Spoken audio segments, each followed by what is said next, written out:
ગુજરાતના બજેટની કરવી છે। કનુભાઈના પિટારામાંથી લોકો માટે શું નીકળ્યું? ભૂપેન્દ્ર પટેલની સરકારે 2026-27માં તમારા માટે શું લાવ્યું છે?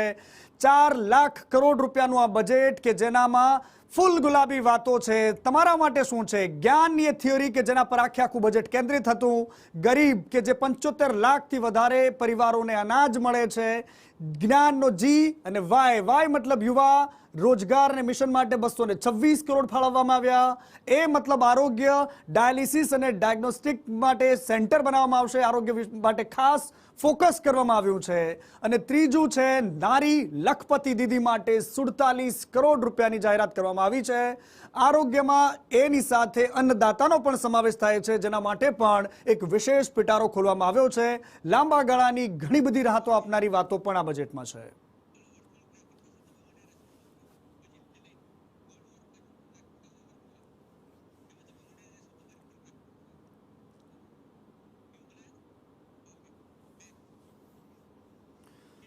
અને આ બજેટમાં તમારા માટે શું છે, ખેડૂતો માટે શું છે, વેપારીઓ માટે શું છે, અને તમામ નોકરિયાત લોકોથી લઈને મહિલાઓ માટે, શિક્ષકો માટે, વિદ્યાર્થીઓ માટે શું છે આ બજેટમાં, એના પર નજર કરીએ તો સૌથી વધારે ફાયદો આ જ્ઞાન ફેક્ટરવાળા લોકોને થયો છે।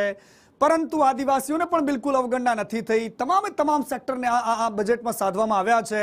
સોમનાથ દાદાની જય સાથે જ્યારે બજેટ રજૂ થયું તો એ બજેટમાં શિક્ષણ ક્ષેત્રે કેટલી નવી વાતો છે જરા ધ્યાનથી જોઈ લઈએ।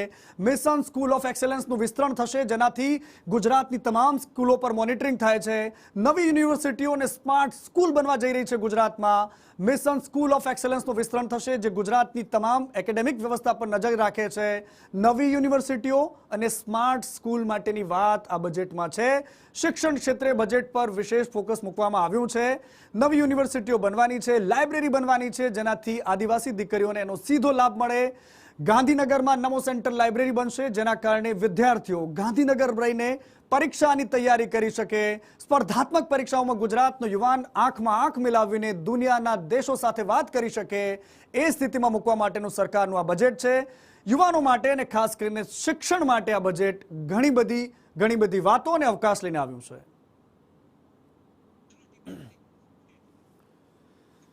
અને કૃષિની વાત કરવામાં આવે તો આ બજેટમાં અન્નદાતા માટે શું છે? જ્ઞાનનો એ મતલબ અન્નદાતા પણ છે। ખેડૂતોને માર્કેટિંગ લિંકેજ મળે, કારણ કે જે પ્રાકૃતિક ખેતી થઈ રહી છે એનું બ્રાન્ડિંગ નથી થતું, એના માટે પણ સરકારે વિશેષ જોગવાઈ કરી છે। કુદરતી ખેતીને પ્રોત્સાહન આપવાની વાત કરી છે। સાથે સાથે ખેડૂતો પોતાના જે ઇક્વિપમેન્ટ નવા ખરીદે છે, ટ્રેક્ટર હોય કે પછી ફસલ માટેના જે પણ સાધનો છે, એ રોટાવેટરથી લઈને તમામ વસ્તુઓ પર સબસિડી માટે સરકારે એક હેન્ડસમ એમાઉન્ટ ફાળવી છે। કુદરતી ખેતી પર વિશેષ ફોકસ છે, ગાય આધારિત ખેતી પર વિશેષ ફોકસ છે। હવે વાત કરવી છે આરોગ્યની, તો આરોગ્યના ક્ષેત્રમાં પણ શું જાહેરાતો થઈ છે? જિલ્લા હોસ્પિટલો અપગ્રેડ થશે। ગુજરાતની જેટલી પણ જિલ્લા હોસ્પિટલો છે એ અપગ્રેડ થશે। ડાયાલિસિસ અને ડાયગ્નોસિસ સેન્ટર નવા બનશે।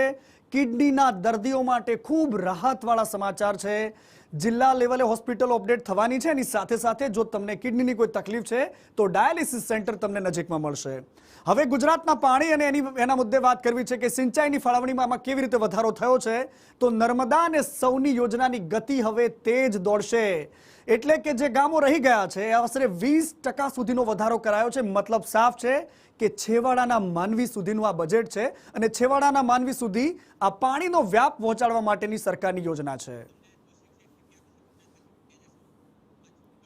હવે રોચક વાત એ છે કે ગુજરાતને જ્યારે અમિતાભ બચ્ચન ગુજરાતને પ્રમોટ કરતા હતા તો કહેતા હતા કે કુછ દિન તો ગુજારો ગુજરાત મેં, અને ગુજરાતનો જો તમે શેર નથી દેખ્યા, સોમનાથ નથી દેખ્યું, દ્વારકા નથી દેખ્યું કે કચ્છ નથી દેખ્યું, તો તમને કંઈ જ નથી દેખ્યું, આપને કુછ નહીં દેખા। હવે એ જ થિયોરી પર ગુજરાત સરકાર આગળ વધી રહી છે। રાજ્યને વેડિંગ ડેસ્ટિનેશન બનાવવા માટે જઈ રહી છે। વેડિંગ ડેસ્ટિનેશન મતલબ અહીંયા આવો, લગ્નો કરો, સગાઈ કરો અને ગુજરાતના સ્થળને પસંદ કરો। આ પ્રવાસન ક્ષેત્રને બૂસ્ટ આપવા માટેનું જબરદસ્ત કેમ્પેન શરૂ કરાયું છે, અને આ યોજનામાં સરકારે વિશેષ બજેટની ફાળવણી કરી છે।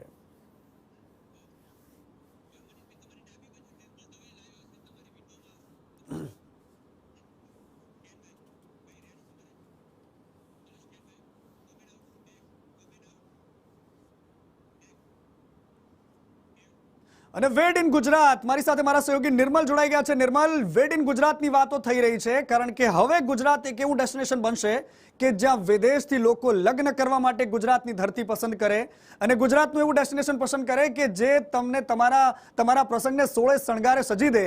ગુજરાતની ધરતી પર લગ્ન કરવા માટે આમંત્રણ છે ખુલ્લી રીતે અને પ્રવાસનનો એક મોટો વેગ છે. નિર્મલ, ગુજરાત પાસે આમ જોઈએ તો દરિયો પણ છે, પર્વતો પણ છે, જંગલ વિસ્તાર પણ છે અને રણ વિસ્તાર પણ છે. પ્રવાસન ક્ષેત્રે સૌથી મોટો ફાયદો ઉઠાવી શકાય તેવા તમામ પ્રકારની ભૌગોલિક પરિસ્થિતિ ગુજરાત પાસે છે. આવા સંજોગોમાં સરકાર આ ભૌગોલિક પરિસ્થિતિનો પણ ફાયદો ઉઠાવવા માંગી રહી છે. વેડિંગ ડેસ્ટિનેશન તરીકે ગુજરાતને વધારે પ્રખ્યાત બની શકે તે માટેના પ્રયત્ન કરવા માટે સરકાર કટિબદ્ધ બની ગઈ છે. ₹3,090 કરોડની જોગવાઈ ગુજરાતને વેડિંગ ડેસ્ટિનેશન બનાવવા માટે કરવામાં આવી છે.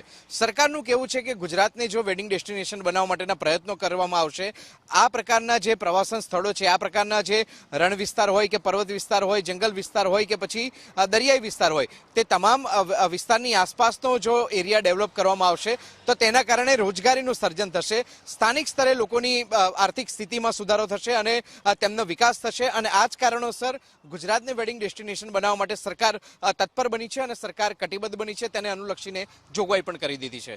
બિલકુલ નિર્મલ, ખળખળ